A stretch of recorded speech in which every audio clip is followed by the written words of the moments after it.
판매자가 점점 위험해지는 시대에 우리는 살고 있습니다. 그 시작이 뭐였냐면 관점을 바꾼 거죠. 소비자들이 이제는 다 안다는 생각을 갖고 있어야 됩니다. 나는 그 사람보다 조금 더 많이 아는 헬퍼라는 관점을 가질 필요가 있어요.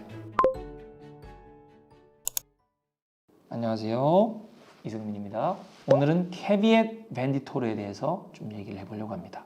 아마 굉장히 생소한 단어일 것 같은데 한글로 하면 판매자 위험 부담 원칙이라는 말입니다. 저도 정확하게 이게 뭐 영어인지 라틴어인지 잘 모르겠습니다.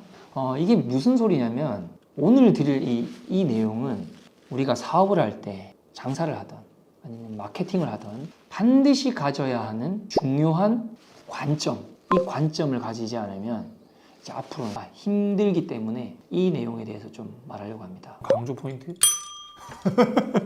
무슨 소리냐면요, 정보화 사회 많이 들어보셨죠? 정보화 사회 속에서 여전히 예전과 같은 태도로 사업을 하고 장사를 하는 분들이 많다는 거죠. 옛날에는 어땠어요? 인터넷이 있기도 전에 한번 생각해 보시면은 장사하는 소위 말하는 업자분들이 갖고 있는 특별한 정보들이 있잖아요.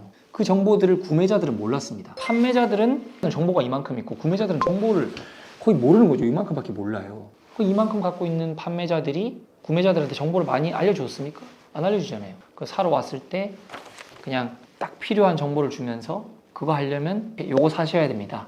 요 솔루션을 이용하셔야 됩니다. 저희 이 서비스를 받으시면 됩니다. 라고 말하면서 그로 인한 마진을 많이 만들었었죠. 조금 어려운 말로 하면 정보 비대칭, 정보 격차로 인한 수익을 맛보고 있었다는 말이죠. 근데 이제 정보화 시대가 되면서 이제 조금만 노력하면 인터넷에서 얼마든지 소비자들이 업자에 준하는 수준의 정보를 알 수 있게 됐단 말이죠. 자, 쉽게 예를 들어서 A라고 하는 병원이 있고 B라고 하는 병원이 있다고 해봅시다. A라고 하는 병원하고 B라고 하는 병원은 좀 근방이긴 한데 좀 아주 가깝진 않아요. 둘 다 피부과인데 A에서 보톡스를 맞으려면 10만 원입니다. 근데 B에서 보톡스를 맞으려고 하면 사각턱 보톡스라고 해보자고요. 보톡스를 맞으려고 하면 15만 원인 거예요. 근데 이 B 병원에서 살고 있던 사람들은 뭐 사각턱을 줄이려고 하면은 보톡스를 맞을 수 있다고 이 병원 다니다 보니까 그런 광고를 보고 맞으려고 했어. 그럼 옛날에는 15만 원입니다 하고 이제 갔으니까 구매자가 위험하죠. 왜? 구매자가 정보를 모르니까 어떤 사람은 정보를 알고 있으면 5만 원 더 싸게 여기서 맞을 수 있는 거고 그런 정보를 모르는 사람이 여기서 15만 원 내고 맞아야 되는 거잖아요. 근데 지금은 어떤 세상이냐면은 이 사람이 설사 여기서 15만 원 내고 맞았다 치자고요. 근데 돌아가서 이제 집에 돌아가서 이렇게 저렇게 우연히 검색을 해본 거죠. 검색을 해봤더니 어떤 제품을 써보니 똑같은 제품인 걸 알았고 이 똑같은 보톡스 주사를 놔주는 곳에 A 병원이라는 곳이 있다는 걸 아는 거예요. 근데 심지어 금액이 5만 원이나 더 싼 10만 원이라는 거야. 그러면은 이 사람 입장에서 너무 열받잖아요. 이렇게 똑같은 거를 그냥 주사만 똑같이 놔줬는데 5만 원이나 더 비싸게 받고 있네? 이렇게 생각하면서 불만을 느끼는 거지. 그리고 이제 이 사람이 불만만 느끼고 끝나는 게 아니라 이 사람이 마음카페 활동을 하는 사람이었다고 한번 생각해 봅시다. 후기를 올리는 거예요. 여기 이 병원 가서 맞으실 분이면 똑같은 주사에 똑같은 뭐 그런 거니까 여기 A 병원을 가시는 게 훨씬 싸요. 이렇게 말을 할 수 있다는 거죠. 그러면 B 병원은 졸지에 손님 막 다 잃고 또 되게 안 좋은 막 입소문이 날 수도 있게 되는 거 아닙니까? 판매자가 위험해졌죠. 정보가 너무 여기저기 많이 깔려가지고 이제 조금만 알아보면은 그 순간은 내가 마진을 본다 하더라도 옛날같이 이 사람이 뭘 어디 가도 알아낼 수 있는 길이 없는 그런 세상이 아니라는 거죠. 옛날엔 구매자가 뭘 잘 모르니까 조금이라도 싼 걸 아는 사람, 더 좋은 걸 아는 사람은 좋고 그런 걸 잘 찾아낼 수 있는 능력이 없는 사람은 되게 위험해지는 그런 세상이었잖아요. 중고차 시장을 떠올리면 딱 떠오르죠. 잘 모르는 사람들은 막 덤탱이 쓰고 막 이랬잖아요. 근데 지금은 설사 한두 명이 덤탱이 쓸 수 있다 하더라도요, 그 사람이 돌아가서 자기네 소비자 연대도 있고 막 이러다 보니까 안 좋았던 경험에 대해서 막 공유를 하고 이러다 보면 조금 잘못됐던 사람들 다 그냥 망하는 거예요. 요새 왜 유튜브 보면은 허위 딜러 잡는 막 뭐 누가 나오고 막 찾아가고 싸우고 그래서 금방 망하는 사람이 많이 나오잖아요. 그런 것처럼 세상이 이제는 아까 말씀드린 대로 캐비엣 벤디토르라고 되어 있는데 판매자가 점점 위험해지는 시대에 우리는 살고 있습니다. 이런 시대에 사업을 한다는 건 굉장히 힘든 거예요. 강조 포인트?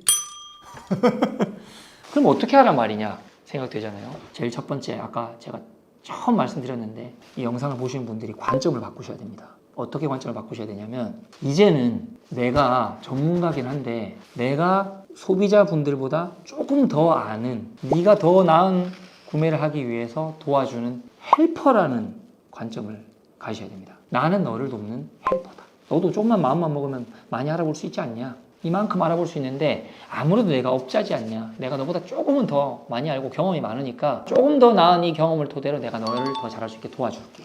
이런 관점으로 사업을 하셔야 돼요. 여기 보면 굉장히 재밌는 사례가 하나 나옵니다. 뭐라고 나오냐면 미국의 양대 중고차 업계에 대한 사무실 풍경을 보여줘요.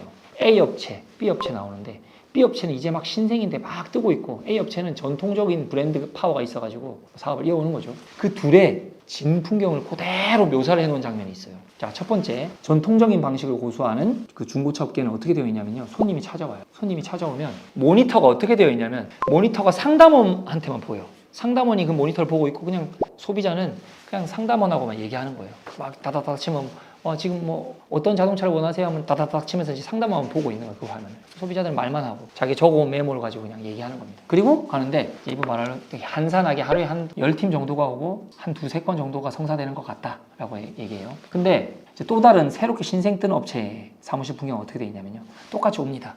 똑같이 오는데 대기하는 장면에서 대기할 때 이미 컴퓨터가 되게 많아요. 컴퓨터 많아서 네가 원하는 메모를 찾아보라는 거예요. 찾아보고 이제 상담원하고 앉을 때 모니터가 2개가 놓여 있어요.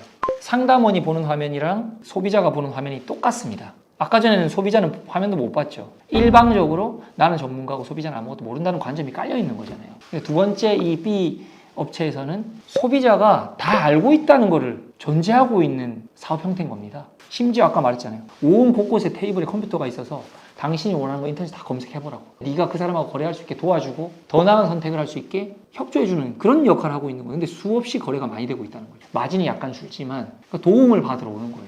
제가 최근에 이런 걸 한번 봤습니다. 요즘 그 자동차 부품 같은 거, 타이어 같은 거 바꿀 때 타이어 가게 가서 바꾸잖아요. 우리 일반적으로는. 근데 공임나라였나? 뭐 어쨌든 거긴데 제가 주문을 하면 타이어 가격은 최저가로 인터넷 싸게 사는 거예요. 근데 그냥 타이어만 연결해주는 공임 비용만 받는 거예요. 훨씬 싸. 근데 우리가 이제 전통적으로는 어때요? 타이어 가게 가가지고 타이어 값 자체를 비싸게 불러가지고 공임을 묻어서 팔잖아요. 근데 타이어 최저가하고 비교해보면 너무 가격 차 많이 나는 일 수두룩하지 않습니까? 그런 거를 뚫고 들어온 거죠. 저는 그 타이어 가게가 어떻다 저떻다를 논하기 전에 그 공임나라라고 하는 그 가게, 그 비즈니스가요 좀 앞서가는 관점을 가졌다고 생각합니다. 소비자들이 타이어 가격, 아니면 어떤 부품 가격, 엔진오일 가격 이런 거 이제는 검색해서 다 안다는 거죠. 그 오프라인 가게 갈 때마다 느끼는 그 불만 포인트가 뭐냐면 뭐 이렇게 그래도 너무 많이 남겨 먹는 거 아니야? 라고 생각하는 그 구멍이 있다는 걸 이제 이분이 탁한 거죠. 그 시작이 뭐였냐면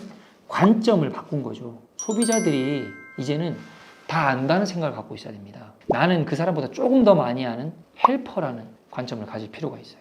혹시 이 영상을 보는 분들 중에서 병원 원장님들도 계실 텐데 원장님들은 더더욱 조심하셔야 됩니다. 원장님들이 예전에는 그런 말이 있잖아요. 특히나 의료 분야에 있어서만큼은 감히 범접할 수 없는 차이가 있다고 생각하지 않으세요? 지식적인 차이가. 근데 한번 요즘 우스갯소리에 이런 말이 있습니다. 암에 한번 걸리면은 암 환자가 이제는 웬만한 의사보다 암에 있어서만큼 더 박사가 된다.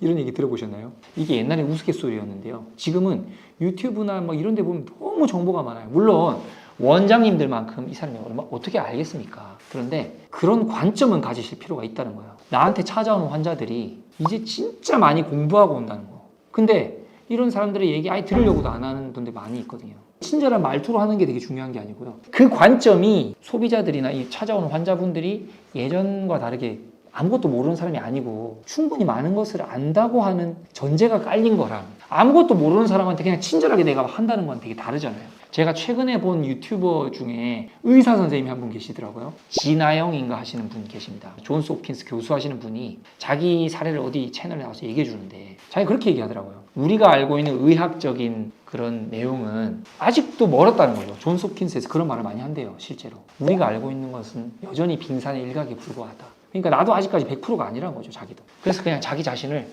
헬퍼라고 인지한다고 하더라고요. 이제 닥터가 아니라 헬퍼고 그 나한테 찾아온 환자들이 조금 더 나아지기 위해서 내가 도와주는 사람이지 완벽하게 병을 낫게 해주는 100% 이렇게는 이제 자기는 말을 못 하겠대요.